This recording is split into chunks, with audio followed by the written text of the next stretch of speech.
Buenas noches a todos, a todas. Muchísimas gracias por hacer parte de este espacio que es verdaderamente importante para la Corporación Semarin. Los invitamos a todos, a todas, a participar activamente en este taller que tenemos hoy. Hoy se llama El Faro Interno, Navegando las Emociones en la Investigación Marina. Hoy, el día de hoy, tenemos un taller de sensibilización para comprender cómo tu equilibrio emocional puede potenciar tu práctica científica. En esta ocasión decidimos hacer algo un poco diferente de lo que solemos hacer. Para los que de pronto se han conectado a nuestros webinars anteriores, nosotros tenemos talleres, tenemos webinars sobre temas técnicos, especialmente enfocados en la investigación marina, pero el día de hoy decidimos hacer algo un poco distinto. Quisimos hacer un taller para equilibrar la mente, el rigor y el bienestar en la investigación. Entonces, en un mundo de la investigación donde el rigor científico es tan importante, desde Semarin nosotros consideramos que las emociones se entrelazan con la ciencia y es verdaderamente importante empezar a gestionar toda esta parte. Por eso decidimos hacer énfasis en esto.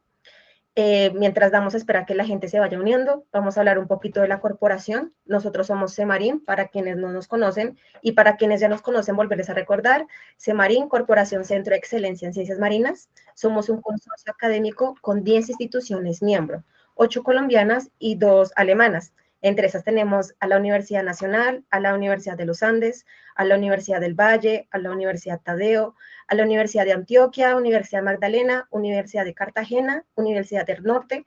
Estas tres son nuestros miembros más recientes, junto con el Instituto ZMT y la Universidad de Justus en Alemania. Mientras la gente se va uniendo, si de pronto nos pueden aquí comentar por el chat desde dónde nos acompañan, desde qué instituciones, si nos quieren saludar ahí por el chat, ahí estaremos como leyendo sus comentarios.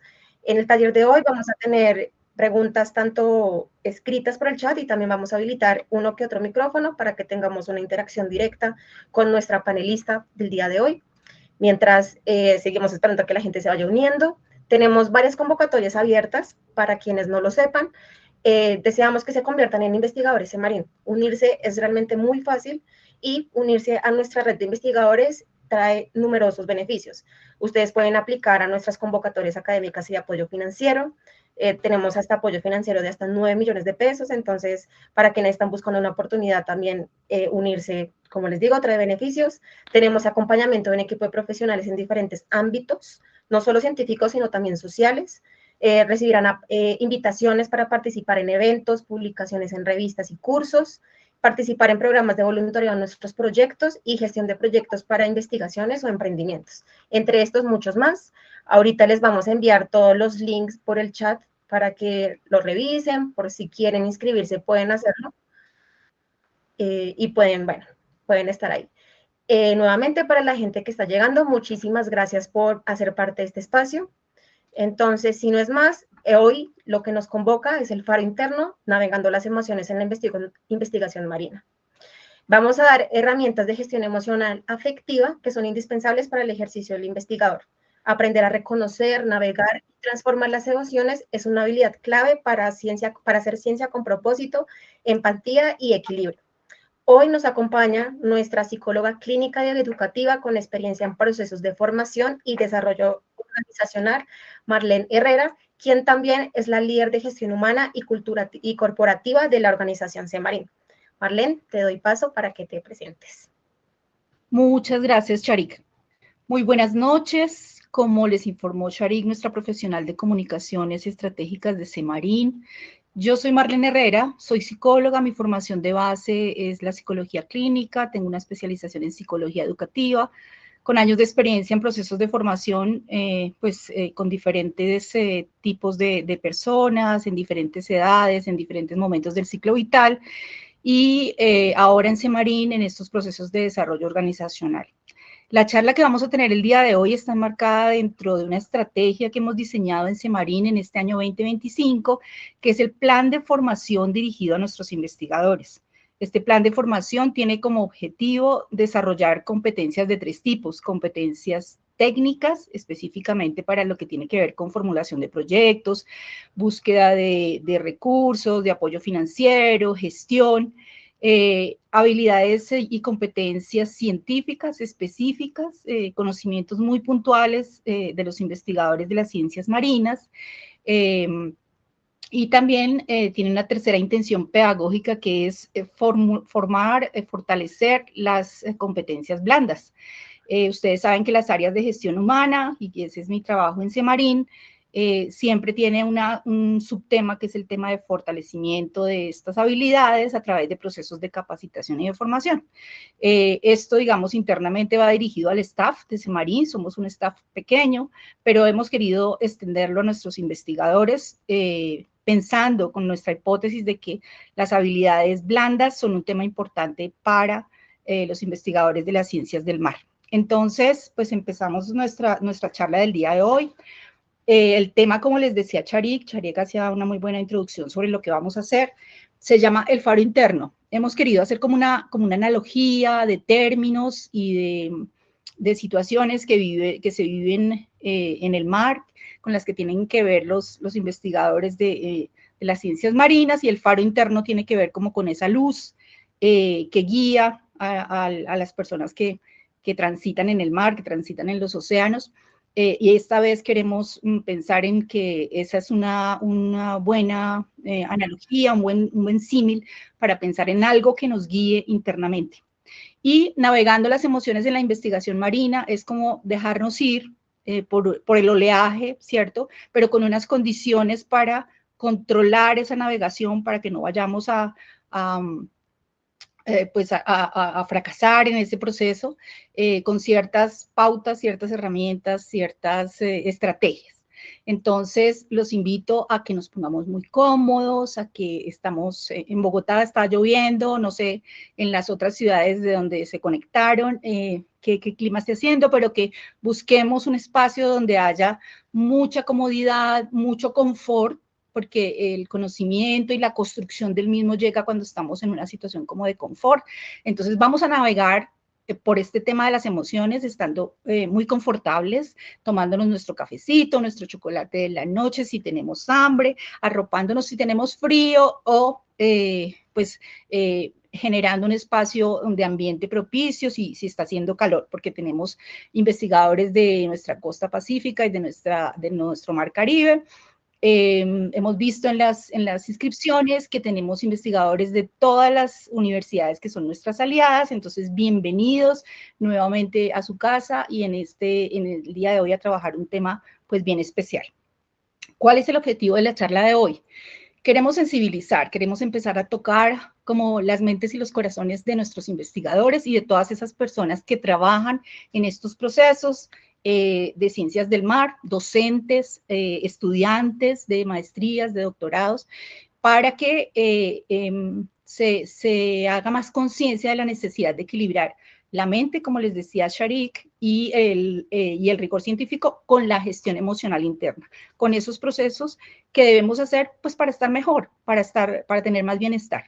¿Cuál es la premisa y de dónde arrancó como esta idea? Pues es básicamente como una hipótesis de que si tenemos una buena gestión emocional, que si conocemos las herramientas que no son difíciles, simplemente se requiere como conocerlas y querer manejarlas, vamos a tener una gestión efectiva, y que esta gestión tiene relación directa con el ejercicio práctico y, bueno, y teórico también, y de conocimiento del investigador científico. Entonces, los invito a que hagamos un barrido a través de unas preguntas. Cuando ustedes se inscribieron, ustedes diligenciaron dos preguntas, la mayoría, algunos me la dejaron en blanco, pero bueno, ¿qué encontramos al leer las preguntas? Hicimos como ese análisis con Charik en estos días, a medida que iban llegando. Charik, ¿qué número de participantes tenemos el día de hoy? A la fecha tenemos 30 personas conectadas. 30 personas, muy bien. Entonces, en ese formulario de inscripción, ustedes contestaron dos preguntas. Una, ¿cuál es la relación de la regulación emocional con el trabajo como investigador? La segunda pregunta decía, ¿cuál es la emoción que a usted como investigador le cuesta más gestionar? Entonces, en esa relación de la regulación emocional con el trabajo del investigador, ustedes decían, pues es que si yo regulo emociones, voy a tener un mejor trabajo en equipo, voy a mejorar mi desempeño, voy a manejar mejor el tiempo, voy a tener más paciencia, voy a estar más sereno, voy a optimizar las metodologías, voy a mejorar mis niveles de productividad, había una respuesta muy repetitiva que era, voy a poder tomar mejores decisiones, ¿sí? Mi calidad del trabajo va a ser mejor, voy a ser más tolerante, voy a tener más confianza en mí mismo, voy a tener más confianza en los demás y voy a poder priorizar, porque no voy a estar, entiendo yo, aunque fue una pregunta, fueron unas respuestas cortas, entiendo yo que si yo estoy tranquilo, o entre comillas, tranquilo, digamos, haciendo una gestión efectiva, pues voy a poder darle valor a cada cosa y voy a poder priorizar. Entonces, y sobre las emociones, voy a darles unos datos muy curiosos sobre cuál es la emoción que ustedes como investigadores sienten que como que más se repite, que ustedes la viven más, pero que además de eso sus compañeros también. Ustedes nombraron el enojo, lo nombraron pocas veces, la ansiedad también la mencionaron, la negación me pareció esa como curiosa, y alguien dijo, que me pareció como muy bonita esa respuesta, dijo, yo no sé cómo llamarla, pero definitivamente siento cólera, y siento cólera cuando se presentan injusticias. Y bueno, podríamos pensar que cuando esta persona era un investigador, cuando él dice cólera, tal vez se estaba refiriendo a ira o a enojo, o como vamos a ver más adelante, a una emoción que mezcla la ira y el enojo con otras emociones. Pero las más altas frecuencias o los temas más frecuentes fueron la frustración y el estrés. Quiero que tengan ahí guardadito ese tema. Los investigadores que van a participar hoy en esta charla sienten que una emoción que les impacta fuertemente es la sensación de frustración y la otra, el estrés. Entonces, de antemano voy a decirles, hay que hacer una aclaración con ese término y hay que conceptualizar muy bien lo que significa el estrés. Bueno, vamos a dejarlo por ahora ahí y luego vamos a aclarar este argumento que les estoy dando. Listo. Entonces, las preguntas que vamos a hacer. Por favor, me van colocando el dedito arriba o el dedito abajo en la primera pregunta, que es una pregunta cerrada, de respuesta cerrada, sí o no. Entonces dice, en la comunidad científica a la que pertenezco se habla abiertamente de las emociones. Por favor, utilizan sus emoticones, los emoticones del Meet, y me van diciendo, yo no los estoy viendo, pero Charik me va más o menos cuantificando cuántos deditos arriba hay y cuántos deditos abajo hay, o cuál es la mayor proporción. Bueno, la proporción, ahí siguen reaccionando, todos son deditos abajo. Todos son deditos abajo. Así es. Bueno, entonces tenemos un mini diagnóstico. En la comunidad científica podemos hacer una primera afirmación o una hipótesis. En la comunidad científica no se habla mucho, no se habla abiertamente sobre las emociones. Y más adelante vamos a ver que eso puede tener una razón, ¿sí? Yo no sabía, no esperaba, no anticipaba respuestas, pero bueno, ahora se confirman ciertas cosas que voy a comentarles más adelante. Listo. La siguiente pregunta dice, ¿cuál es la emoción que más le cuesta gestionar en su rol de investigador? Entonces quiero que me las coloquen en el chat y vamos a leerlas rápidamente. Es como repetir esa pregunta que ya hicimos en la inscripción, pero quiero que hoy me la confirmen. Listo. Aquí nos dicen, Luisa María Restrepo, la espera. ¿La qué? La espera, nos dice. ¿La espera es la emoción que más te cuesta? Ok. Nos dicen aquí también Kelly, nos dice miedo a errar. Adrián Leonardo, ansiedad y estrés. Okay. También nos dicen por aquí ansiedad, frustración e impotencia. Nicolás nos dice frustración. Lina María nos comenta injusticia, inequidad. Mariana nos dice impotencia. Muy bien. Bueno, por favor recuérdenlas. Yo las voy anotando acá, pero ustedes ténganlas ahí presentes si quieren, si tienen un papelito donde vayan tomando nota, porque además vamos a hacer ahorita un ejercicio bien importante que es el que les va a quedar después de este proceso, es la tarea. Vamos a terminar este proceso como es de formación con una tarea y vamos a dar constancia a quien presente la tarea a través del correo electrónico. Entonces ya más adelante les doy las instrucciones. ¿Listo? Entonces por favor van tomando nota. La siguiente pregunta es, escribo 3 situaciones que desencadenan emociones fuertes en un investigador científico. Entonces ya no es en ustedes, a ustedes les cuesta gestionar estas, pero ya no son las emociones, sino cuáles son los detonantes, qué estímulos, qué situaciones particulares que de pronto en el gremio de los abogados no las viven, entonces ellos tienen otro tipo de detonantes. ¿Cuáles son los particulares aquí para el investigador científico, para el docente, para la persona que está haciendo su maestría, su doctorado, ¿no? Que tiene tiempos, tiene plazos, tiene que cumplir con el rigor científico. ¿Cuáles son esas situaciones? Sharik, si quieres me regalas las 3 primeras que escriban. Por supuesto. Aquí nos preguntan, ¿emociones fuertes en qué sentido? ¿Negativas o intensas? No, intensas. Pueden ser negativas o positivas. También pueden ser detonantes de alegría.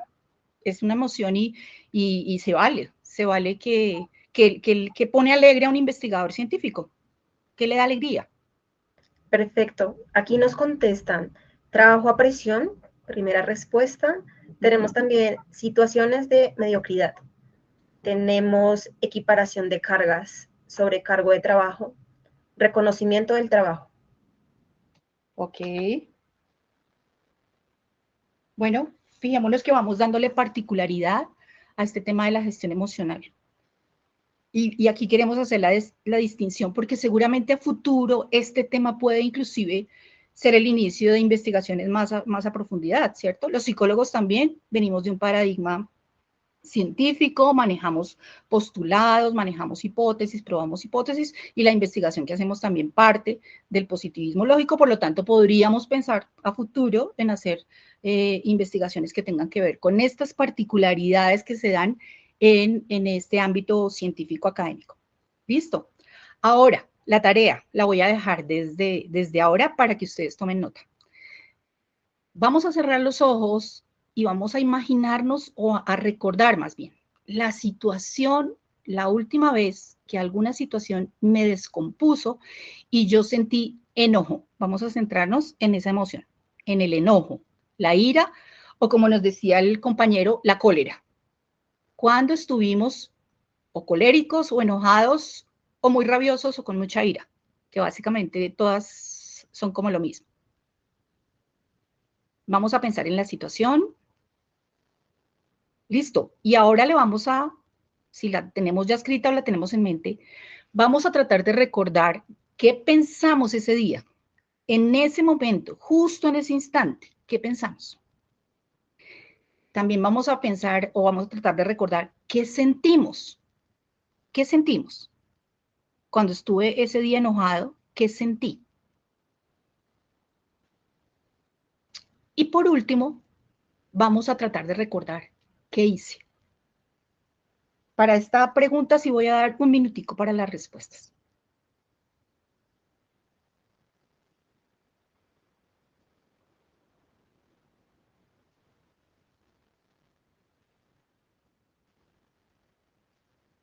Bueno, ahora quisiera un voluntario. Sharik, ¿me ayudas con alguien que levante la mano y nos quiera compartir? ¿Alguien que me quiera contar una situación que le causó mucho enojo? Y vamos dando un ejemplo de cómo es la tarea.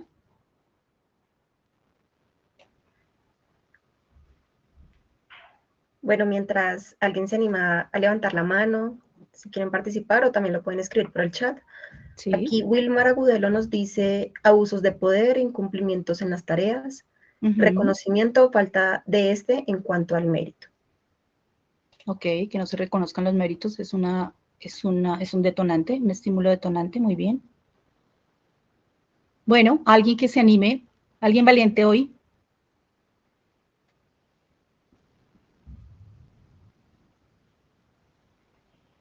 Bueno, también nos escriben aquí por el chat. Daniela nos dice desmantelamiento de la política científica. Wow. Daniela, ¿eso qué significa? ¿Tú lo ves como una constante? Si quieres, abre micrófono, Daniela. Hola, buenas noches. Buenas noches.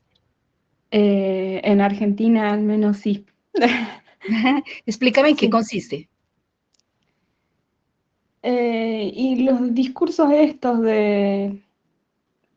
más que nada, los recortes, la desarticulación que se está teniendo en el sistema de ciencia y técnica, Después la deslegitimación que hay en cuanto al conocimiento, que los discursos políticos, estos que restan valor a nuestros saberes o nos restan credibilidad, eh, sin argumentos propios, es como Ok, que hay un constante ataque y es realmente frustrante, no sé con qué ok. palabras describirlo. Ok, como que se desvaloriza el conocimiento científico y se le superpone Sí, el tema político y demás. sí, sí. Bien, ¿esto te causa enojo? ¿Hay alguna situación particular sobre eso que te haya causado enojo? Sí, mucho. No Ujú. sé no sé cómo llamarlo porque me provoca muchas sensaciones a la vez. Bien, Em, no sé, los últimos llamados a concurso o que no se estén dando justamente los llamados a concursos para doctorandos, postdoctorales, ingresos a carrera. em, Genera, no sé, ansiedad, enojo, frustración, un poco de todo junto y mucho desgano, mucho desgano. desmotivación, ok. Sí, Bueno, listo, Daniela, muchas gracias. Vamos a tenerlo en cuenta porque tu ejemplo nos va a servir para ahorita que vamos a estar trabajando ya estrategias muy puntuales, bueno, e identificación de situaciones que nos detonan emociones. Muchas gracias. Daniela, ¿cierto? ¿Me dijiste? sí, Daniela, gracias. muchas gracias. Aquí Listo, tenemos un par de comentarios que nos sí, escriban aquí por el chat, te los comparto. Kelis nos dice, sentirme infravalorada me da ira, pero no logro expresarlo. Y quedarme callada me duele más. Tenemos a Mariana que nos comparte, sentí tristeza y a la vez decepción de parte de las colegas. Fue una situación vulnerable y no supe cómo afrontar la situación dejándola pasar por alto.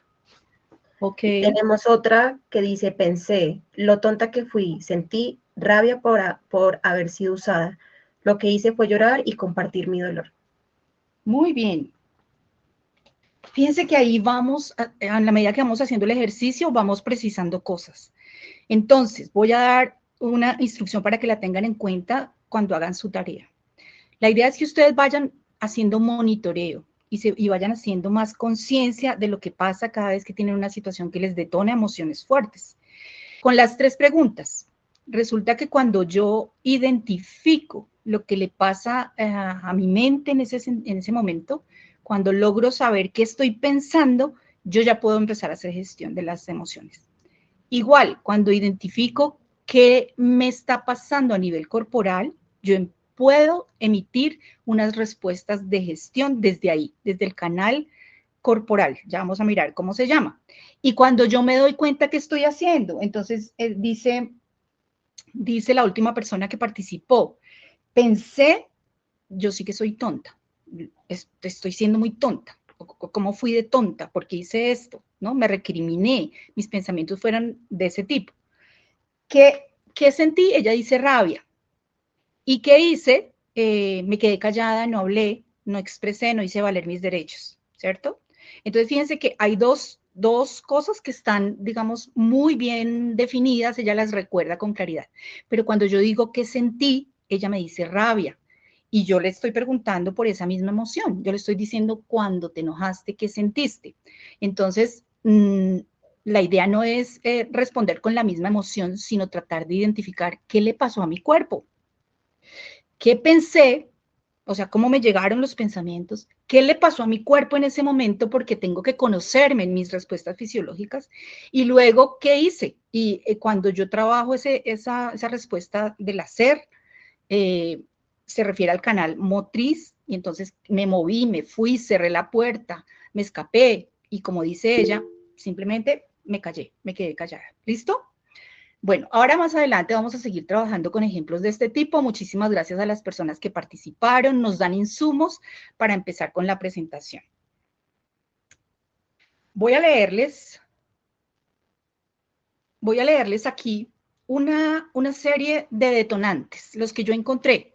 Yo busqué información para saber precisamente lo que les decía, los detonantes del investigador, que las situaciones que son detonantes en la investigación, en los investigadores científicos, docentes, estudiantes, personas que trabajan en ciencias, de pronto no exclusivamente en ciencias del mar, pero que trabajan con estos paradigmas muy rigurosos a nivel metodológico, a nivel conceptual. Un detonante es la sobrecarga académica y laboral. Otro es no saber decir que no. Otro es la exigencia en el rigor y la precisión metodológica. Alguien lo nombraba ahora. El otro ya no es la exigencia de afuera, sino la exigencia propia. El hecho de que yo soy perfeccionista y quiero que todo me quede muy bien hecho y me elevo en mi nivel de exigencia. Otra, la dificultad es para el trabajo en equipo. Precisamente si hay mucha exigencia y se juntan muchos perfiles perfeccionistas, seguramente hay un gran nivel de competencia.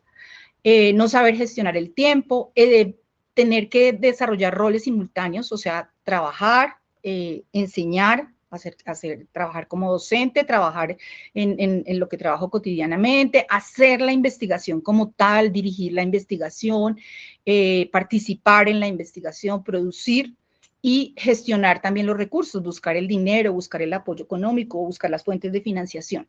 Cuando yo trabajo esos roles de manera simultánea como investigador, seguramente en algunos momentos esa triple o gran mezcla de funciones se me vuelve un detonante.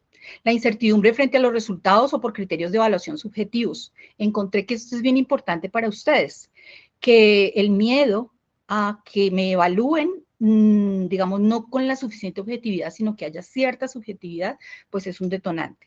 La presión para responder en el tiempo, los tiempos cortos, los tiempos medidos, los cronogramas estrictos, la falta de reconocimiento y recompensa, la inseguridad laboral, la inestabilidad, el no estar en un solo sitio, sino estar aquí y allá y saber que el recurso no va a llegar de manera permanente. Ese tipo de inestabilidad me puede en algún momento bloquear y detonar.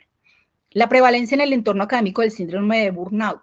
Imagínense que encontré en la investigación que hice para esta presentación que en este medio académico y en este medio científico hay un alto nivel, hay altas estadísticas con este tema del síndrome de burnout. ¿Qué es eso? Es cuando la persona siente que tiene un cúmulo de emociones y que es una emoción negativa detrás de otra, hasta que se siente que se está quemando y que ya no produce, ya no puede sacar conclusiones de la misma manera, ya los documentos no le quedan igual, siente que que va a estallar y que no va a poder. Y es aquí cuando el cuerpo empieza a cobrar, pues, este tema y empiezan las señales ya fisiológicas y la persona se siente con esto que se llama el síndrome del quemado, ¿sí? Ya no es el mismo, ya no es la misma eficiencia y eficacia a nivel laboral. Hay otro tema y es la cultura de la brillantez innata, que es más valorada que el esfuerzo. También encontré que esto ocurre, que a pesar de que yo me esfuerce mucho, hay como un paradigma, algo que subyace en este entorno académico, y es que las personas tienen que ser brillantes porque sí, tienen que haber nacido con cierto nivel de brillantez. Ahora vamos a mirar lo del cociente intelectual, cómo pesa en este ámbito académico. Y hay un tema bien importante que les sugiero que investiguen, yo les voy a dejar bibliografía, que empiecen a indagar sobre este tema, porque es posible que algunos de ustedes lo estén sintiendo, pero no lo han podido operacionalizar y como autodefinir. Es el síndrome del impostor. Suena un poquito feo la palabra, pero es un síndrome, es un conjunto, ustedes saben por biología que es un conjunto como de síntomas, donde la creencia que se mantiene es que los logros no me los merezco por mi esfuerzo y por mi trabajo, sino que los logros se deben a condiciones externas. No, es que fue muy fácil la evaluación, es que los jueces estaban muy blanditos, es que sí, todo está afuera, pero no me doy yo la atribución al éxito. Tiene que ver también con el tema de la autoestima, pero se llama así, está catalogado y está definido como el síndrome del impostor. Entonces, para que busquen información sobre el tema, igual, como les dije, les dejo las referencias bibliográficas. ¿Cuál es la premisa? Pues la investigación científica tiene que ser lógica y objetiva. Entonces, ustedes saben que hay parámetros para darle objetividad a las conclusiones de sus investigaciones, a los resultados.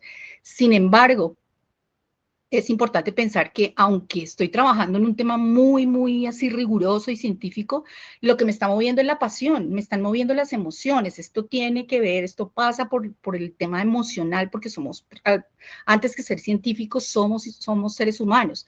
Y entonces hay emociones positivas que me hacen repetir ciertos ejercicios en mi práctica científica porque me gusta, porque le encuentro sabor y entonces empiezo a apasionarme. Pero también hay emociones que me bloquean, como el miedo al fracaso, como la presión por los tiempos para publicar, que la revista indexada, que allí pedí, que allí mandé la carta, que el temor al juicio entre la comunidad científica y qué van a decir, y si yo presento esto y me equivoco, y si esto no era así, y si eso ya lo dijeron, y yo no vi las referencias de la mejor manera, y qué van a decir de mí, y lo que les decía ahora del síndrome del impostor. Entonces, fíjense que sí hay unos temas muy específicos para el tema del manejo de las emociones en la comunidad científica.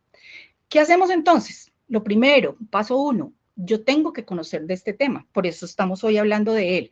Yo tengo que sintonizarme con el tema, tengo que sensibilizarme, así como leo de otras cosas, biología, anatomía, ingeniería, antropología, metodologías, bueno, qué sé yo, postulados científicos. También es importante que yo lea y haga inmersión en este tema. Bueno, porque es un tema pues muy mío, muy de los de mi casa, de los de mi familia, de los de mi grupo, pero como está en el cotidiano, de pronto yo digo, bueno, no es necesario que yo sepa tanto. Y resulta que sí, nos tenemos que empapar, tenemos que leer. Hay en este momento, o sea, fluye muchísimo conocimiento por las redes, conocimientos que no del todo son muy científicos, pero hay que buscar como las mejores referencias. Entonces, yo les traje hoy 3 conceptos básicos que a mi modo de ver, pues conociendo un poco el tema, son claves para empezar a hacer ese proceso de autoconocimiento. Primero, ¿qué son las emociones? Segundo, ¿qué es la inteligencia emocional? Hemos escuchado y en el medio académico se escucha mucho sobre el cociente intelectual, ¿cierto? El IQ, y el IQ se mide, y bueno. Pero ahora vamos a hablar de otro tipo de inteligencia, y eso lleva ya, pues, más de 2 décadas trabajándose. Su precursor es Daniel Goleman, ahí les dejo también en las referencias bibliográficas. Y hay toda una conceptualización a partir de esa primera conceptualización sobre inteligencia emocional. Se han derivado pues otras investigaciones y otro nuevo conocimiento. Y está la base neurofisiológica, que nos la da la ciencia, la medicina, la neurología, la fisiología o las bases fisiológicas del cerebro. Vamos a conceptualizar entonces en primer lugar qué es una emoción. Esto que ustedes ven acá, este grafiquito, para quienes son docentes, creo que lo pueden conocer, es una herramienta didáctica. Uno llega a un concepto de varias maneras. Entonces, este ejercicio se llama un mentefacto. Quise traerles este mentefacto para que nos vayamos con el concepto bien claro, ¿cierto? El mentefacto trae unas categorías supra del concepto que vamos a definir y unas categorías infra. Trae por el otro lado un ejercicio de caracterización para poder decir, cuando me hablen de emoción es esto, y trae también un ejercicio de diferenciación. Entonces, la categoría supra de las emociones son los estados afectivos del ser humano. La emoción está inmersa dentro de una sombrilla grande que se llama estados afectivos. Y la categoría infra es la clasificación. ¿Qué tipos de emociones hay? La tipología, las categorías. Hay 2 tipos de emociones. Las emociones primarias, por lo menos identificadas en la literatura, las primarias y las secundarias, ¿sí? Y ya vamos a ver en qué consisten y cuál es la diferencia. Es importante que yo conozca qué es la emoción, cuáles son las primarias, cuáles son las secundarias, empiece a darles nombre, porque uno de los ejercicios para regular las emociones es hacer esto, saber qué es. ¿Cuáles son las características de las emociones? Las emociones son reacciones que nos llegan o reacciones que tenemos todos los seres humanos aquí y en la China, cuando nos llegan ciertos estímulos. Los estímulos entran por los órganos de los sentidos, entonces el tacto, la vista, el olfato, el gusto, el tema táctil, el tema kinestésico, el tema de la temperatura, Por ahí nos llegan los estímulos y reaccionamos con una emoción. Más adelante vamos a ver cómo se da esa reacción a nivel cerebral. Pero la característica aquí importante es que es rápida. Dura 3 segundos, máximo dura 4. La emoción es una cosa corta, es una respuesta muy corta en el tiempo. Es involuntaria, es decir, yo no me la propuse, yo no la pienso y digo voy a estar triste o voy a estar alegre. No, la emoción llegó, ¿cierto? Vino el estímulo, entró por los órganos de los sentidos, llegó al cerebro y se dio la respuesta de manera involuntaria y automática. ¿Para qué tenemos las emociones? O sea, ¿cuál es la función de las emociones? Las emociones permiten adaptarnos y permiten sobrevivir. Es decir, ustedes que son la mayoría biólogos, saben que hay un proceso de adaptación, ¿cierto? La adaptación del más, la sobrevivencia del más apto, ¿cierto? Entonces yo sobrevivo si yo puedo adaptarme a ciertas circunstancias. La emoción me permite sobrevivir. Entonces fíjense que es una cuestión puramente casi biológica, ¿sí? Es universal porque yo vivo las emociones en Colombia, pero allá en México se viven las emociones, en Australia se viven las emociones, todos los seres humanos vivimos las emociones son universales. Y hay 3 canales de respuesta que fueron los que vimos ahora cuando yo les dije que teníamos que hacer una tarea. El canal de respuesta de las emociones o los 3 canales son el canal cognitivo, el canal fisiológico y el canal comportamental. En esos 3 canales se pueden representar e identificar las emociones y tenerlos presentes es clave para hacer la gestión emocional. ¿Listo? Ahora, esta otra parte es muy, muy importante. Ojo a esto. Las emociones son diferentes a los sentimientos. El sentimiento implica una interpretación cognitiva mayor. En la emoción no hay, casi que no hay.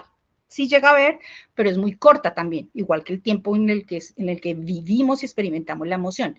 El sentimiento es mucho más largo. Entonces yo puedo darles ejemplos. Una cosa es la alegría y otra cosa es la felicidad. La alegría es la emoción, es el estado inmediato cuando viene algo... mis compañeros están bailando, los estoy viendo bailar y me gustó mucho y estoy alegre de ver que ellos también están alegres, me contagiaron. Pero ese no es el sentimiento. El sentimiento se va dando en la medida que yo voy interactuando con las personas y que voy repitiendo emociones positivas o negativas, porque los sentimientos son positivos o negativos. Entonces yo puedo sentir amor, pero también puedo sentir odio, ¿cierto?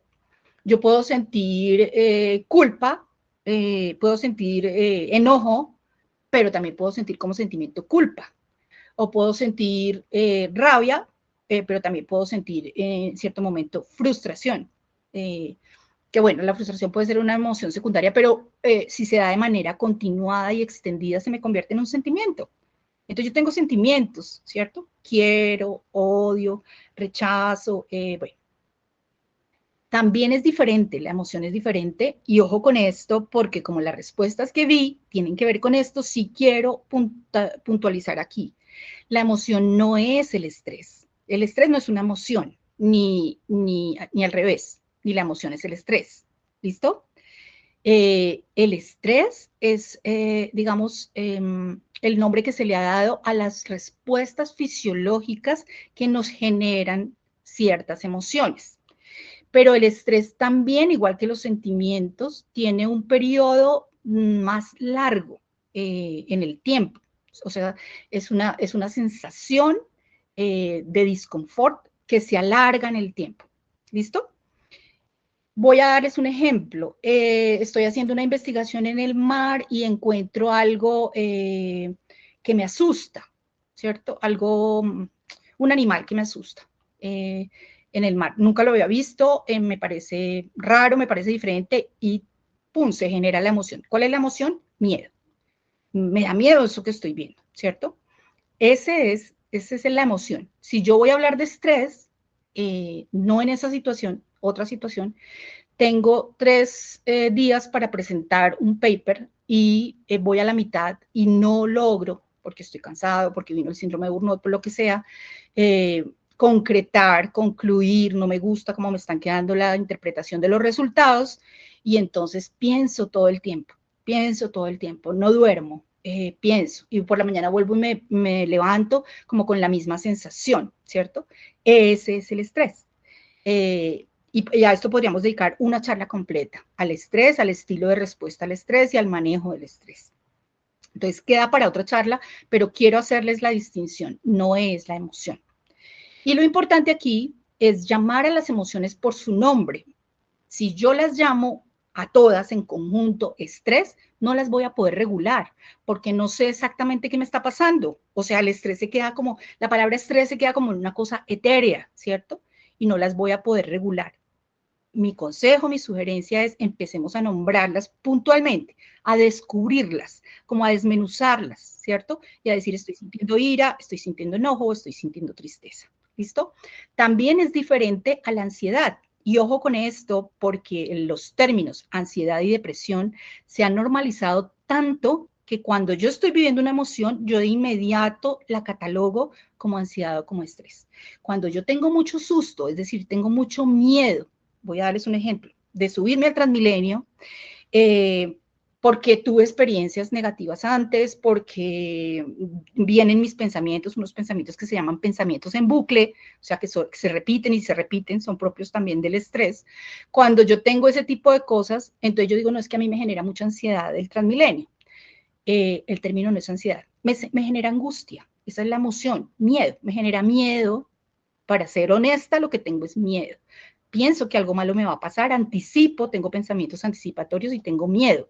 Pero la ansiedad no, ni la ansiedad ni la depresión. Son términos clínicos, términos que ameritan evaluación clínica de un profesional que aplica unas pruebas, que hace unas listas de chequeo, que hace un análisis integral de la personalidad y que seguramente se acompaña de un trabajo interdisciplinario con un psiquiatra y el psiquiatra tiene, los psiquiatras tienen y nosotros también recurrimos a eso, los psicólogos, una Biblia que se llama el DSM, en este momento vamos en el DSM-5, que es donde están descritos los trastornos psiquiátricos, afectivos y demás. Entonces yo sugiero, y porque nos hemos hecho mucho daño, yo trabajé en el medio educativo y los niños y los adolescentes se hacían mucho daño poniéndose aquí el rótulo y el sello. Es que yo tengo un trastorno de ansiedad, es que yo soy depresivo, y entonces empezaban a comportarse a partir del rótulo. Entonces la idea y mis sugerencias es empezar a quitar esos términos que son clínicos, dejémoslos allá para cuando hablemos de patologías y de enfermedades, y hablemos más bien de emociones primarias, secundarias, o si se alargan un poco y se vuelven repetitivas en ciertas situaciones, podemos hablar de estrés. ¿Listo? Si tienen preguntas, me las pueden ir escribiendo sobre estos temas. Bueno, entonces, ¿cuál es la diferencia? Bueno, aquí tenemos unos ejemplos de emociones primarias. Las emociones tienen una funcionalidad. Creo que muchos de ustedes vieron la película que iba dirigida a los niños, pero que a los adultos nos sirvió un montón, intensamente. Y en esa película, el libretista, que era un psicólogo, trataba de resaltar precisamente la capacidad adaptativa que tenían las emociones. Entonces, aquí vemos las emociones primarias. La tristeza, vemos a nuestro investigador, Jacques Cousteau, alegre, ¿cierto? Con la expresión de alegría.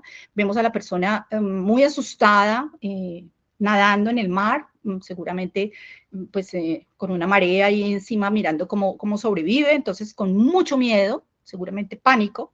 Vemos a la investigadora en el laboratorio con mucha ira, con mucho enojo, y vemos otras dos emociones, el asco, es una emoción primaria, el asco, y la funcionalidad del asco es sobrevivir, no morir intoxicado. El asco entra por el olfato y por el gusto y nos permite no contaminarnos. Entonces, fíjense que también es una emoción primaria.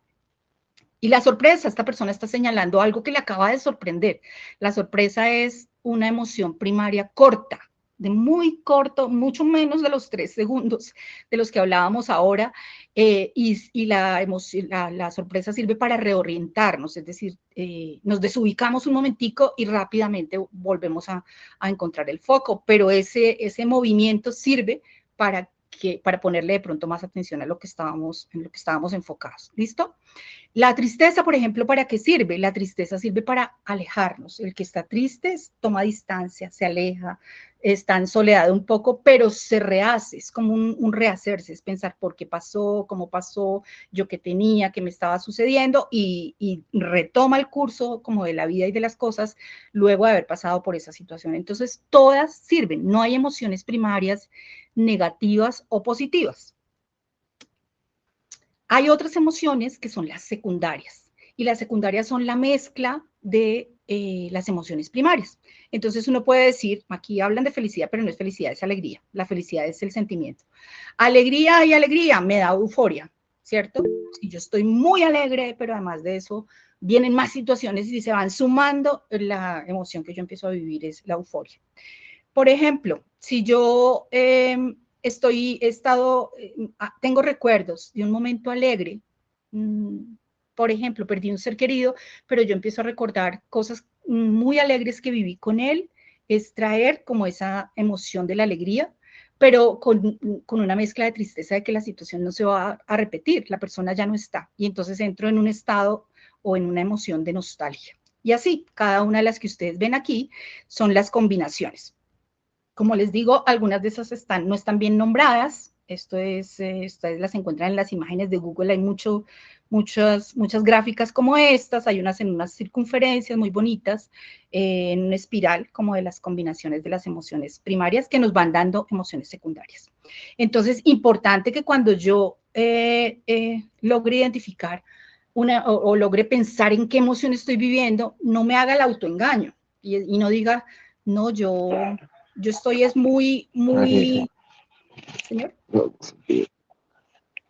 yo estoy muy enojado y resulta que realmente, además de estar enojado, que es lo que muestro hacia afuera, estoy muy triste. Y entonces la mezcla de las dos emociones me pone pues como muy decepcionada. ¿Sí? Ustedes hablaban de la frustración.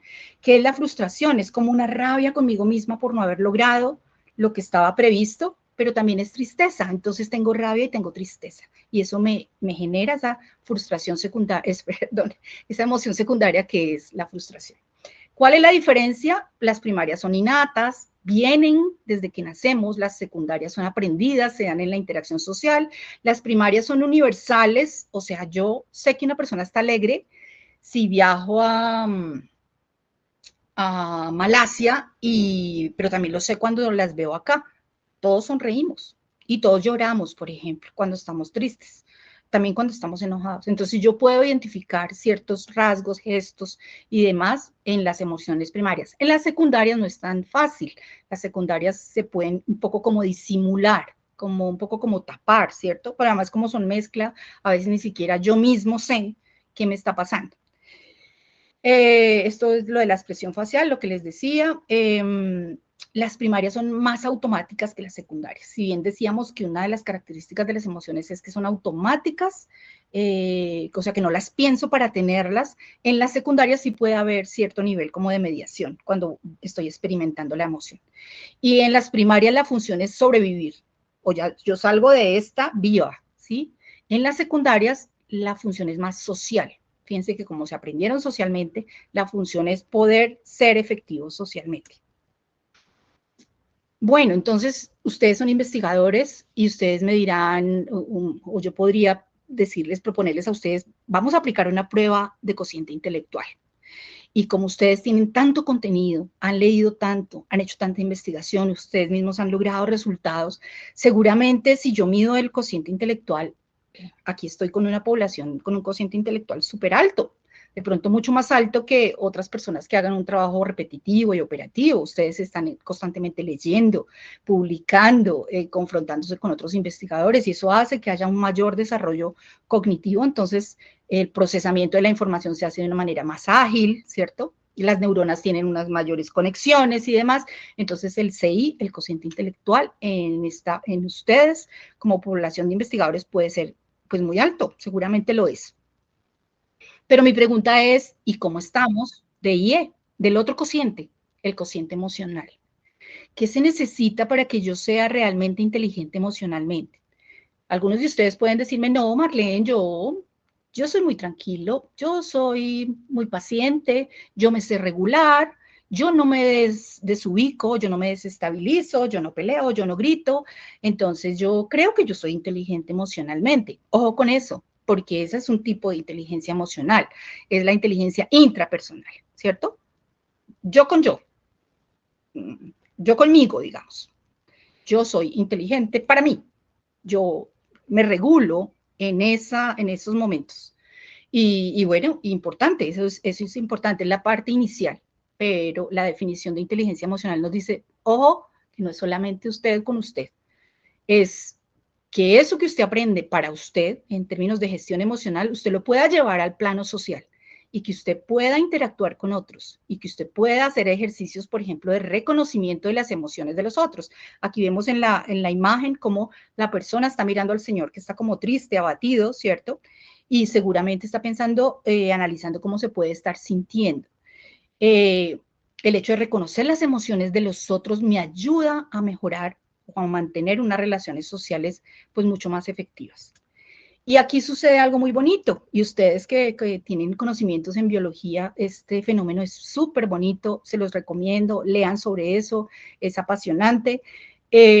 Una es la inteligencia inter, implica estarme mirando, tener un espejo frente a mí sobre el tema de mis emociones para saber yo cómo voy evolucionando, ¿cierto?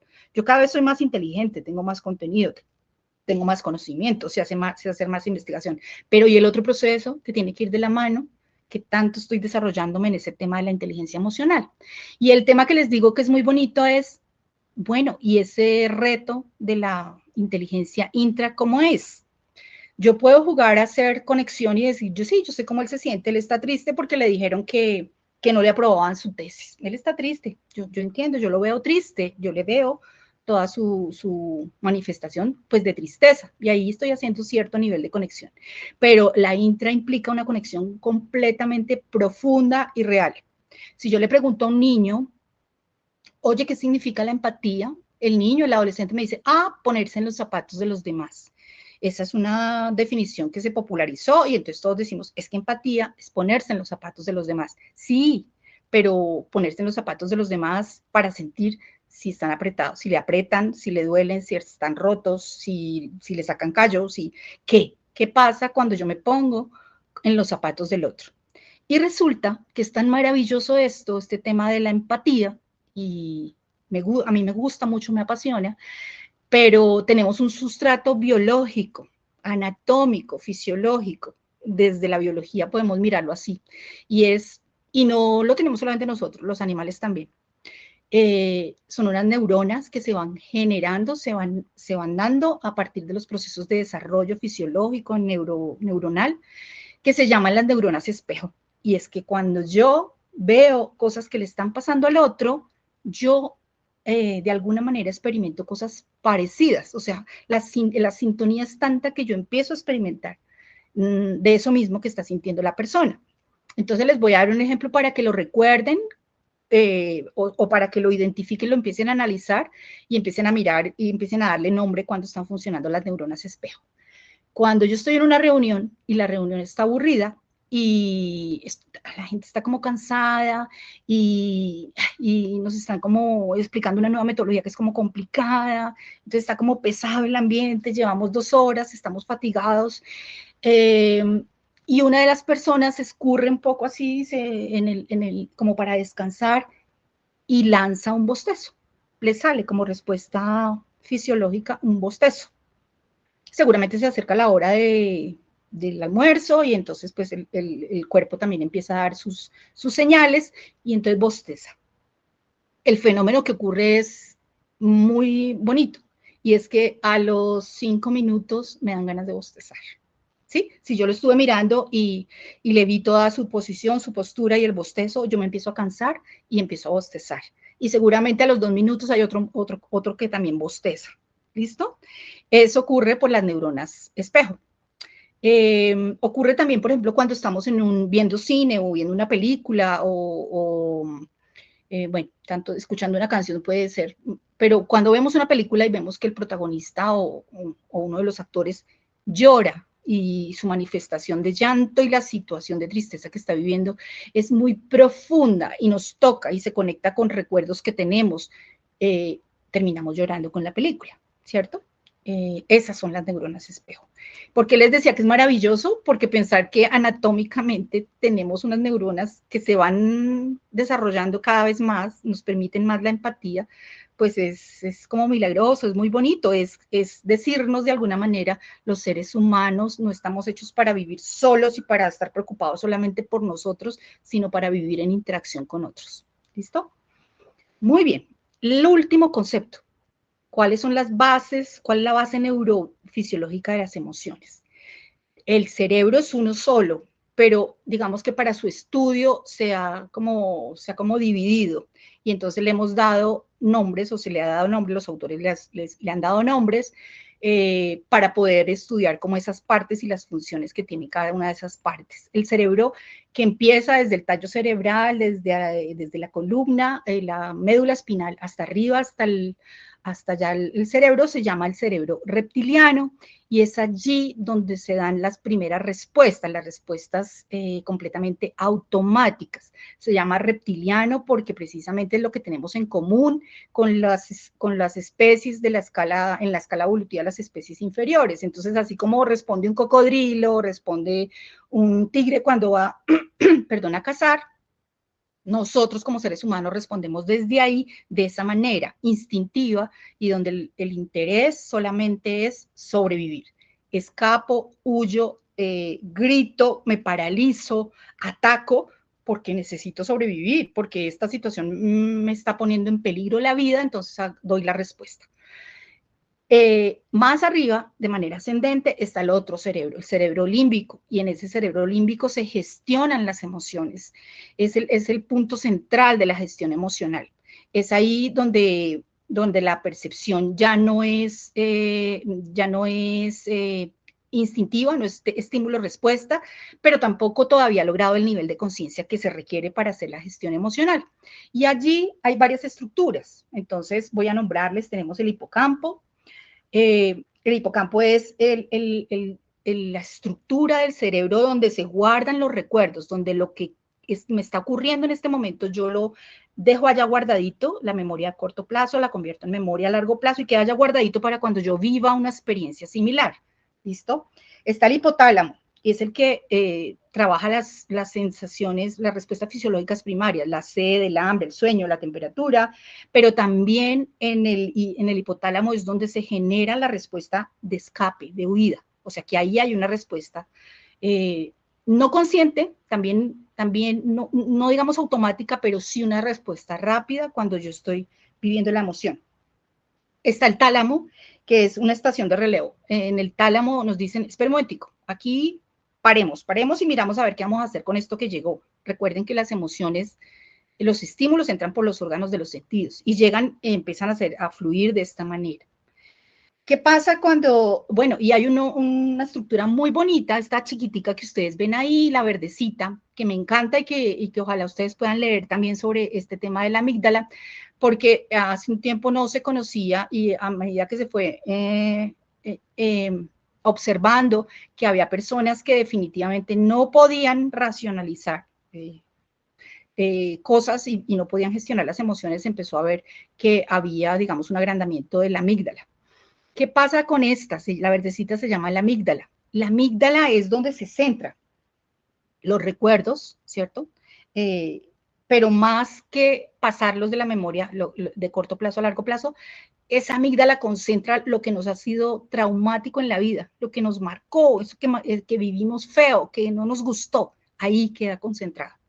Entonces, cuando llegan los estímulos, o hay la respuesta, se queda abajo en el cerebro reptiliano, o pasan al sistema límbico a que se gestionen, y el sistema límbico, en este caso la amígdala, decide pasarlo al neocórtex arriba, donde están viendo ustedes las circunvoluciones del cerebro, y entonces ahí se da el racionamiento, ahí se da la reflexión, ahí puedo racionalizar lo que me está pasando, ¿cierto? Y emitir una respuesta mucho más adaptativa. Pero puede pasar que aquí en el sistema límbico estas estructuras, especialmente la amígdala, digan no, yo voy a gestionar, yo me quedo con esto, ¿cierto? Y es lo que llamamos el atrapamiento de la amígdala. Entonces, a veces nos quedamos patinando y patinando y patinando en una respuesta desadaptativa que puede inclusive pues poner en peligro mi vida y la de los otros, ¿cierto? Porque no lo racionalizo. Un caso un poco oscuro que ha pasado en estos días fue la muerte de nuestro joven de la Universidad de los Andes a manos de unos compañeros o de un compañero y de otra persona en una situación así, repentina, ¿no? Seguramente si uno pudiera ver qué pasó con las amígdalas de estas personas, seguramente hubo atrapamiento, ¿cierto? Que eso no justifica, pero digamos es el fenómeno fisiológico y neuroanatómico que pudo haber sucedido. Ejemplos de atrapamiento de la amígdala. Y voy a hacer el ejemplo y nos vamos con las primeras preguntas. Voy en un taxi, me subo a un taxi, se me había quedado el computador, tuve que subir de nuevo a bajar el computador, estoy agitada, me subo al taxi, el señor del taxi coge una avenida aquí en Bogotá que se llama la avenida Boyacá, que a veces coge mucha velocidad, vamos en el taxi, en el trayecto del taxi y viene una camioneta grande, como pues muy poderosa la camioneta y empieza a cerrarnos, no sabemos por qué, no sé si fue que el señor taxista, yo no me di cuenta, lo cerró. Con anterioridad, pero veníamos en una conversación muy amena con el señor, yo venía completamente relajada, no había estado de alerta de mi parte, y el señor tan pronto vio que el otro lo cerró, adelantó, y cuando vio que nuevamente el señor vuelve y lo cierra, ya el señor se pierde, el conductor donde yo iba. Se pierde y empieza a perseguirlo y empieza a cerrarlo también. Y lo que yo medía, pues mientras eso estaba pasando es, pues nos vamos a estrellar y esa camioneta nos va a matar, porque es, pues, el taxi donde yo iba era muy pequeño y bueno. Cuando yo le hablaba al señor, yo le decía, señor, cálmese, por favor, no lo persiga, déjelo ir, déjelo ir. El señor no me escuchaba, o sea, los sentidos completamente bloqueados. Él hacía un ejercicio fuerte de maniobrar para poder lograr su objetivo, que era cerrar y casi, yo diría que estrellar en ese momento al otro señor. Llegamos a un sitio donde la camioneta se adelantó, entonces ya como que la perdimos y el señor intentó pasar como era un semáforo, intentó pasar, no lo logró, entonces tuvimos que parar un poco o disminuir la velocidad en el semáforo. Yo en ese momento entré en pánico, yo creía que si seguía montada en ese carro, fue el pensamiento automático que me llegó, nos íbamos a matar y yo me tiré del carro, yo abrí la puerta y me tiré del carro. Pues no me pegué, no me caí, logré bajarme y cerré la puerta. Y cuando yo me bajé, entendí que ya estaba empezando a pasar el peligro y pasé a otra emoción rápidamente. Tuve mucha rabia, mucha ira y cerré muy duro la puerta. Cuando yo cerré la puerta muy duro, el señor reaccionó. Salió del atrapamiento de la amígdala y yo también. Y empezamos a hacer como el declive, eso se llama, bueno, eso tiene un nombre, ese momento, y el señor empezó a convencerme de que me volviera a subir, y yo le decía, no, porque usted me va a matar. Yo estaba convencida de que la intención del señor era matarse a él y que al mismo tiempo me iba a matar a mí. A ambos nos atrapó la amígdala. Yo estoy segura que si yo les pregunto a ustedes de manera anecdótica si alguna vez los ha atrapado la amígdala, ustedes, que ya son personas adultas, seguramente me van a poder decir que sí, 1, 2, 3 veces, pero algo deben recordar ustedes de momentos en los que se fueron, como dice, se fueron las luces. ¿Listo? Bueno, llegamos aquí y ya vamos entonces a entrar en el tema de las herramientas. ¿Cómo hago para hacer la gestión emocional, que es el tema que nos interesa? Ya tenemos los conceptos básicos. Pero antes de eso, quiero que me hagan 3 preguntitas. Las primeras 3 preguntas que tengas ahí a la mano, Charik, si me las puedes leer, por favor. Claro que sí. Bueno, ya tenemos aquí una pregunta, 2 preguntas de Adrián Leonardo. La primera es, y la hizo cuando estabas hablando de los pensamientos en bucle. Sí. Nos pregunta, ¿los pensamientos en bucle son los mismos intrusivos? Sí, sí. Los intrusivos son que llegan y se mantienen, se quedan ahí. Son, digamos que son metidos, ¿no? Los pensamientos en bucle son esos mismos metidos, pero los repito. Por eso se llaman en bucle, porque empiezan así, empiezan a girar, terminan como agotándose un poco y vuelven y empiezan. son muy característicos de las situaciones de estrés, ¿no?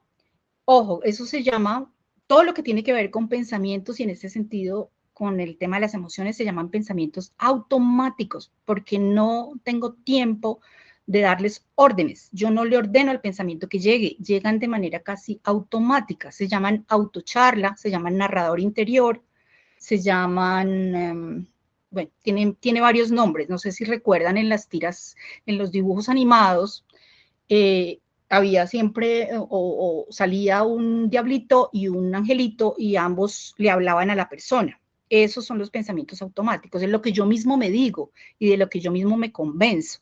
Los jóvenes ahora lo llaman empelicularse, ¿sí? Yo diría la historia que me cuenta mi narrador interno.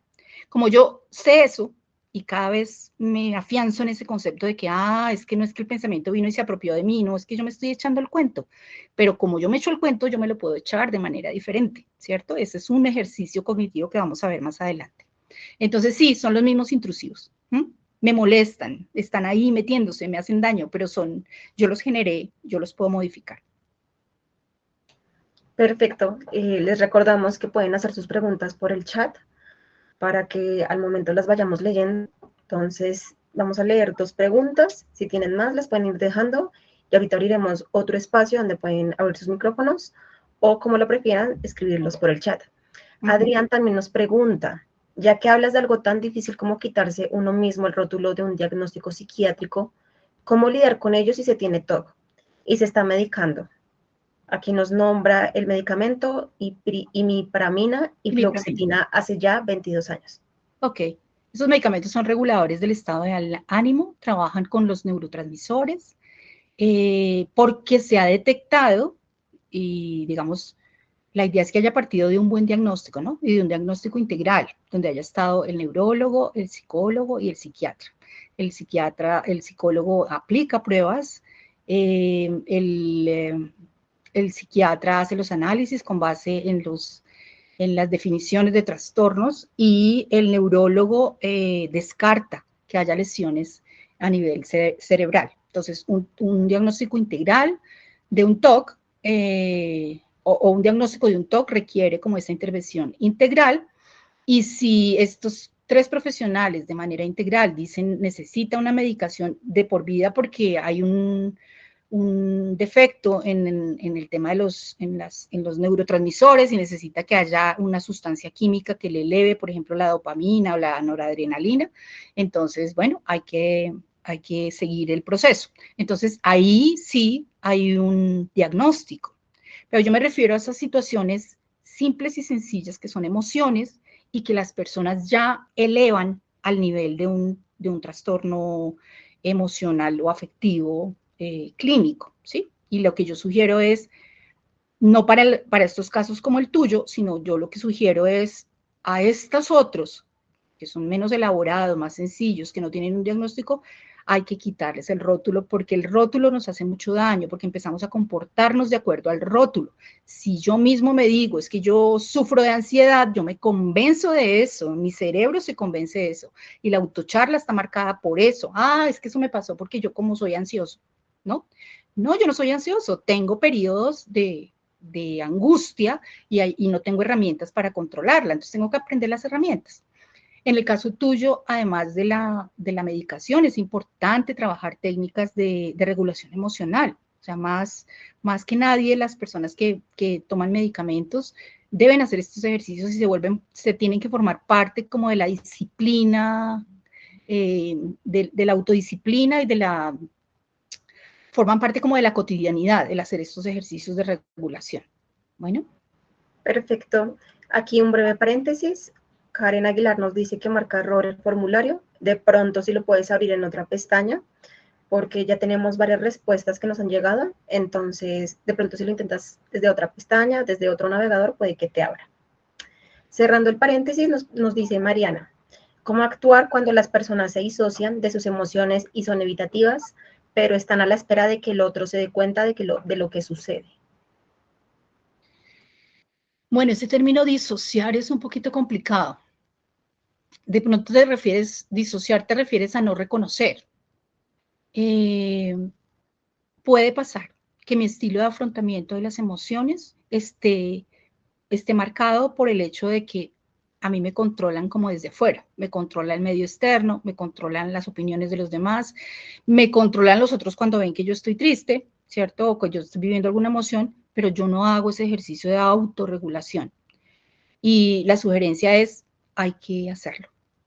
O sea, no hay de otra, para que tú seas efectiva, para que no tengas el disconfort, para que no le sufras a las emociones negativas, hay que hacer el ejercicio. Es importante el apoyo, ¿cierto? El apoyo social, la empatía de los otros, el que los otros nos modelen, pero también hay momentos en que estamos solos y necesitamos crecer y madurar en ese ejercicio de autogestionarnos. Perfecto. Por el momento no tenemos más preguntas. Bien, entonces aquí hay algunas estrategias.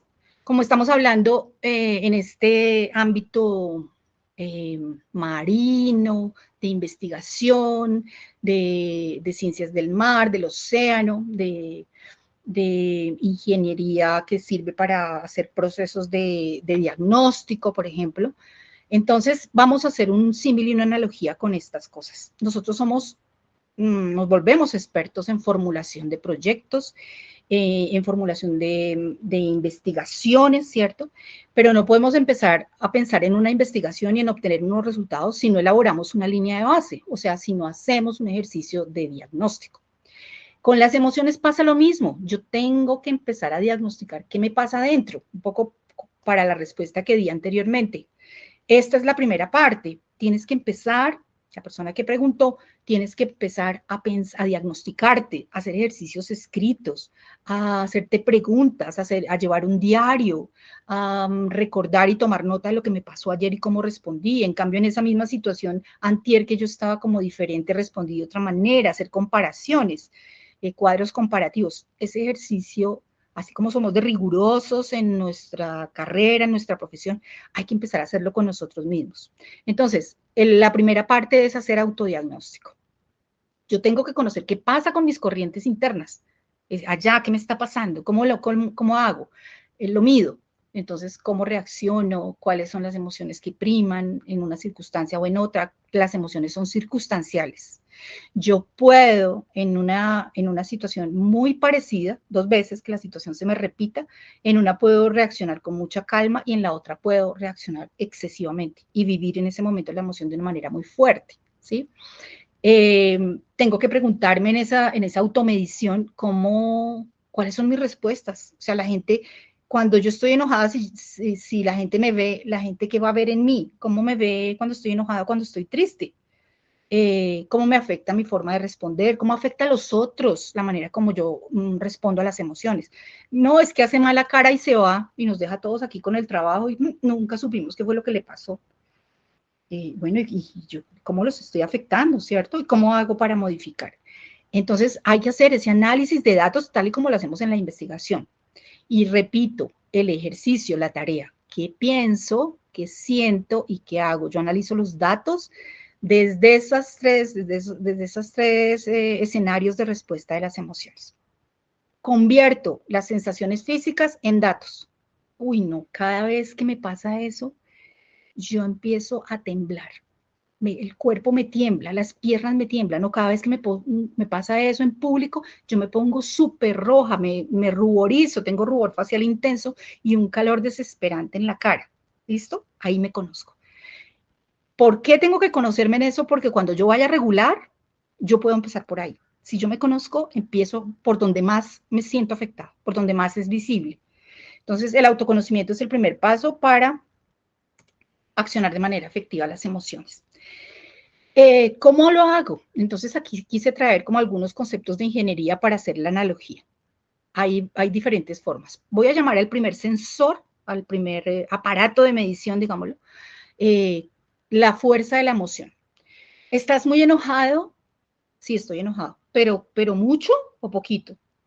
El mucho o el poquito no nos dice. En cambio, si yo le pongo una escala, ustedes que son expertos en hacer mediciones, a ver, dime, de 1 a 10, ¿estás muy enojado? Eso se hace con el compañero, con la pareja, con el niño, con todo el mundo. Y me sirve. El que alguien me lo pregunte me sirve, pero el preguntármelo yo mismo también. Uy, realmente hoy me siento con una rabia. pero a ver, ¿cuánto? No, yo creo que estoy en 10, estoy en 9, me estoy acercando a descontrolarme, entonces, ¡pum!, inmediatamente genero la respuesta para hacer el control de la emoción. Entonces, cuantificar la emoción, ponerle un valor, me permite hacer la regulación inmediata. Así como en los laboratorios los investigadores buscan evitar el error sistemático, en la gestión emocional se busca reducir el error emocional. Por ejemplo, si yo no cuantifico y no sé qué viene después, yo puedo procrastinar, voy a dejar para después, no pude, estoy tan enojado que no pude. En cambio, si yo digo, no, estoy muy enojado, voy a entrar a hacer regulación rápidamente, pues puedo evitar el procrastinar. Otro sensor, el nivel de combustible. ¿Qué tengo? ¿Cuánto recurso tengo? Llevo 3 noches sin dormir. Estoy durmiendo mal porque tengo una fecha de entrega y creo que no voy a alcanzar. Las conclusiones no me están gustando como las estoy escribiendo. El documento no me gusta. Me dijeron que buscara esta referencia y no la encuentro. Estoy cansado físicamente, estoy agotado, no he comido, no he desayunado ni almorzado, que estoy sentado en el computador.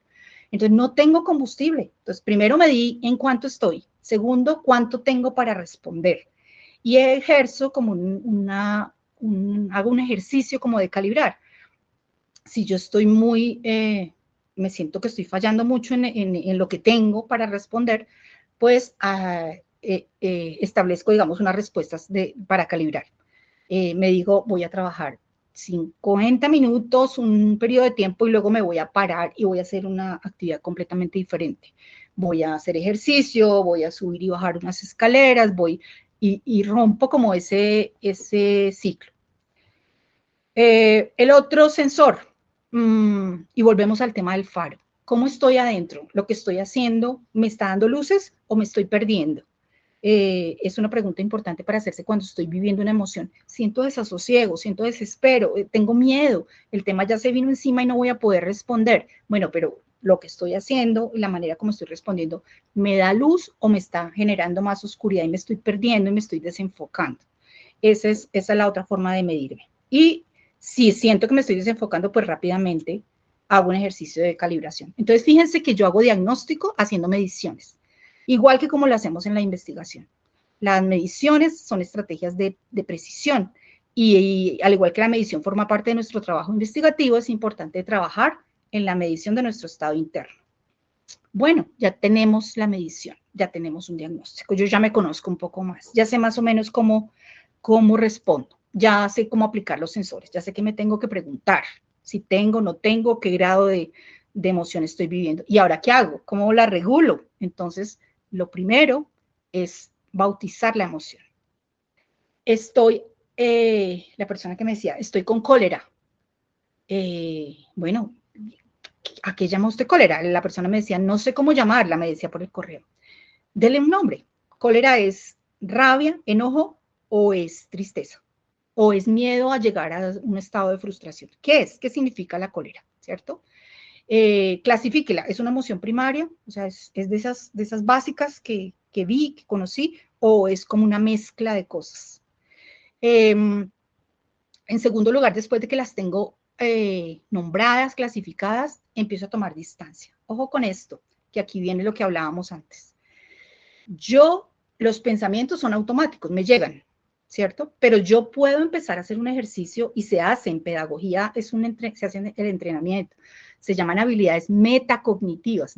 Yo me sitúo detrás de mi pensamiento y empiezo como a mirar, y Marlene, ¿y por qué está pensando esto? ¿Sí? Pero llevo 3 momentos en el día en que me he dicho a mí misma que no voy a poder. ¿Cómo así? Yo sí voy a poder. Entonces, yo identifico, me hago detrás, miro lo que estoy pensando, qué tanto me están llegando, esos pensamientos intrusivos que decía el compañero hace un rato, esos son. Poder traerlos, poder asirlos, poder identificarlos, los agarro como por los cachos, por los cuernos, para poder manejarlos, ¿sí? Y luego de que los tengo, una manera de tenerlos es escribirlos, porque si yo paso del pensamiento intrusivo de hoy a los de mañana, ya los de ayer se me olvidaron. Entonces es importante escribirlos. Entonces yo realizo un ejercicio que se llama modificación cognitiva y es le doy la vuelta al pensamiento. ¿Cómo que no puedo? Yo sí voy a poder. Yo en otros momentos lo hice y fui exitosa y me dio resultado. Entonces yo sí voy a poder. Cada vez que piensen que no voy a poder, yo me voy a repetir a mí misma que sí voy a poder. Y le doy la vuelta al pensamiento. Este ejercicio de modificación cognitiva es un ejercicio que se entrena en psicología clínica, se entrena en consultorio, no es tan fácil de hacer, pero con el hecho hoy de saber que existe y que alguien me puede enseñar a hacerlo y que yo quiero entrenarme en eso y que puedo buscar información y que puedo empezar a hacerlo y confrontarlo con otras personas, ya estoy dando un primer paso para hacer modificación cognitiva. Entonces, fíjense, estoy rompiendo el círculo, lo que pienso, lo que siento y lo que hago, lo estoy rompiendo por los pensamientos. También puedo romperlo por el canal fisiológico, que cuando yo tengo una emoción se me sube la temperatura, respiro más rápido, me agito, tiemblo, el corazón se acelera, tengo el ritmo cardíaco acelerado, los pies se me ponen fríos, las manos me sudan, y bueno, y tengo unas ganas inmensas de llorar, ¿cierto? Que esa es la respuesta que viene después, la respuesta motora. ¿Qué hago? Si yo no logro detectar los pensamientos, pero yo me observo en esa circunstancia, en ese momento, yo puedo aplicar técnicas. Y la respiración es la técnica básica. Todas las técnicas de regulación por el canal fisiológico tienen que ver con la respiración.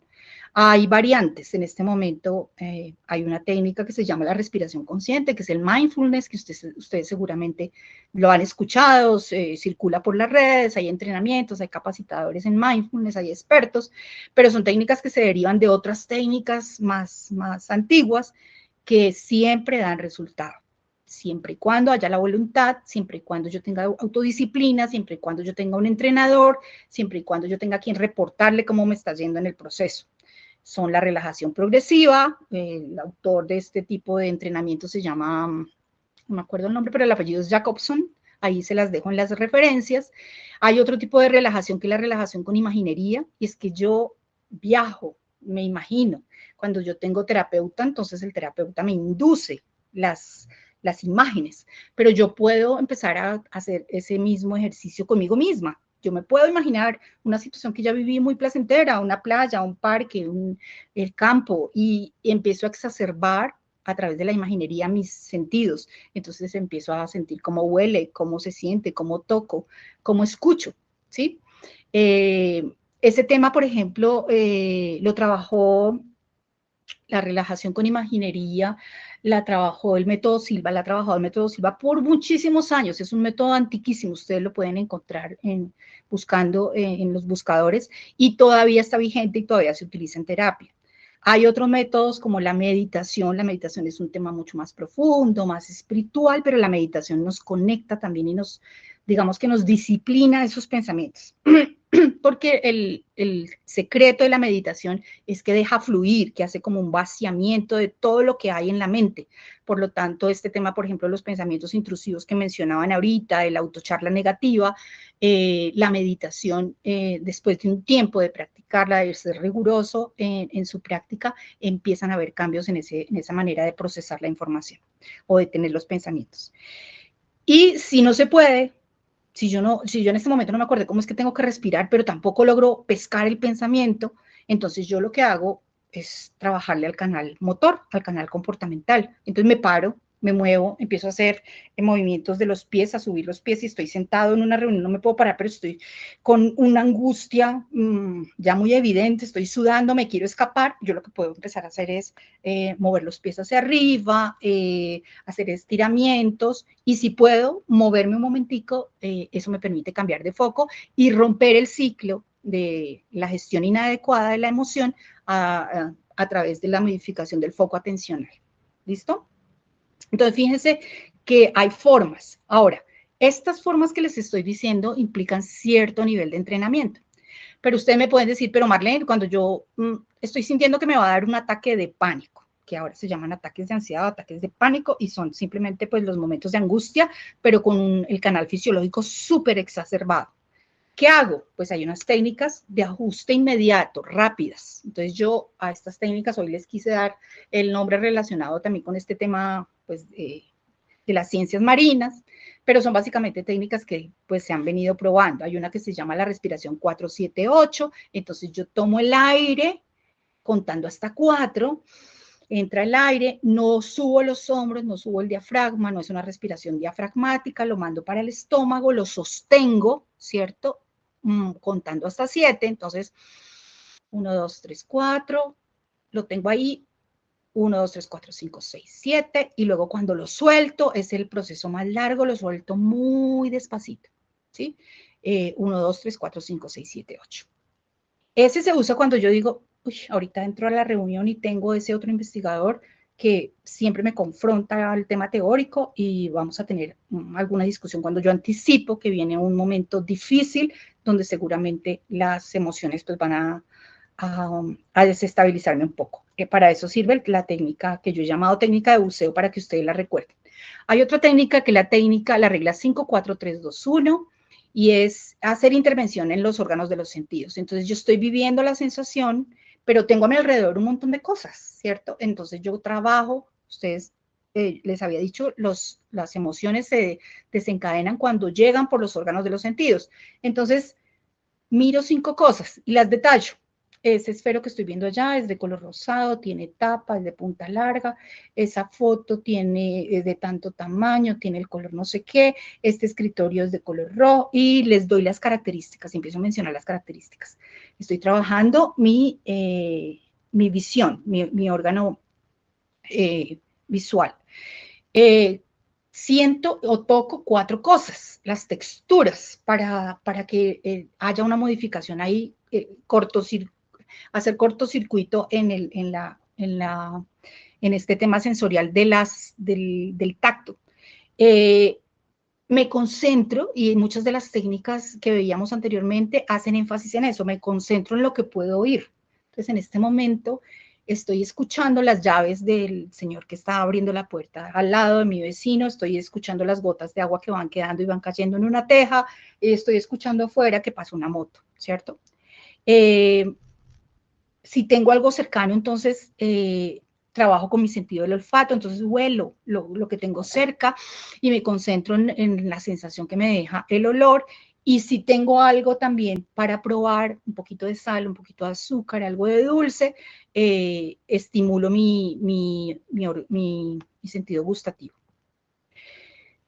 Una última técnica de ajuste inmediato es el movimiento, la que he llamado microruptura, movimiento y agua, y es que si ya no puedo más, si estoy fatigado, si ya siento que voy a estallar, y sucede mucho cuando, como les decía, en el síndrome del quemado, yo puedo, y por eso existen las pausas activas. Me levanto, hago 10 ejercicios, 10 sentadillas, hago estiramientos, tomo agua fría. Hay una técnica de movimiento y agua muy bonita que es tener un recipiente con hielo y meter la cara 5 segundos en el hielo, ¿cierto? Hasta que el hielo empiece a generarme una sensación desagradable.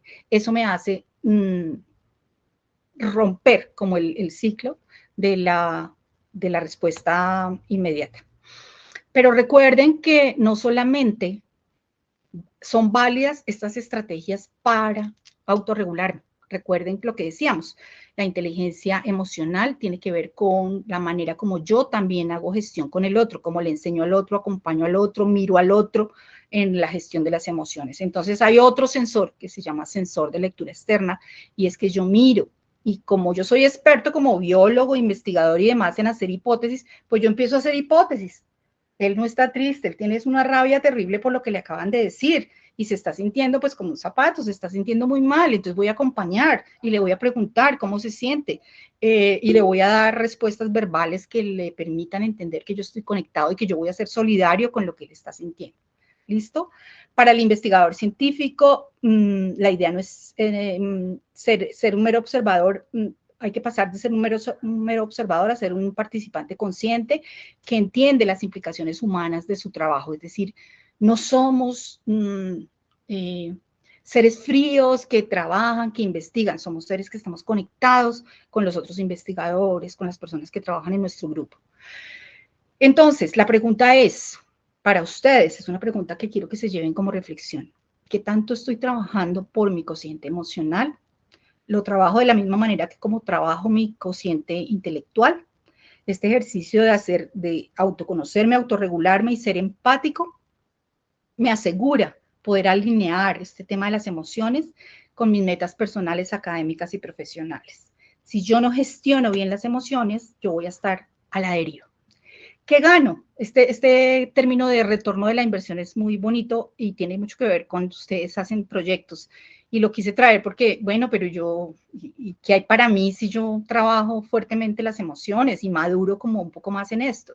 Bueno, ya no voy a ser la persona que van a conocer por la reactividad, sino que yo voy a tener una estrategia para manejar mis emociones, voy a mejorar la toma de decisiones, ustedes decían, me sirve para mejorar en la toma de decisiones, voy a ser más tolerante a la crítica. Ojo con esto, la crítica a los investigadores les pesa mucho, les genera emociones negativas, pero entonces si yo tengo todas estas herramientas, voy a poder manejar o a poder tener una interpretación diferente de la crítica. Voy a solucionar efectivamente los conflictos porque me voy a vincular empáticamente, voy a prevenir el burnout, que inclusive el burnout me puede inclusive sacar de mi medio pedagógico o de mi medio laboral, ¿sí? Me quemo y definitivamente digo, no quiero, no voy a seguir y no pude.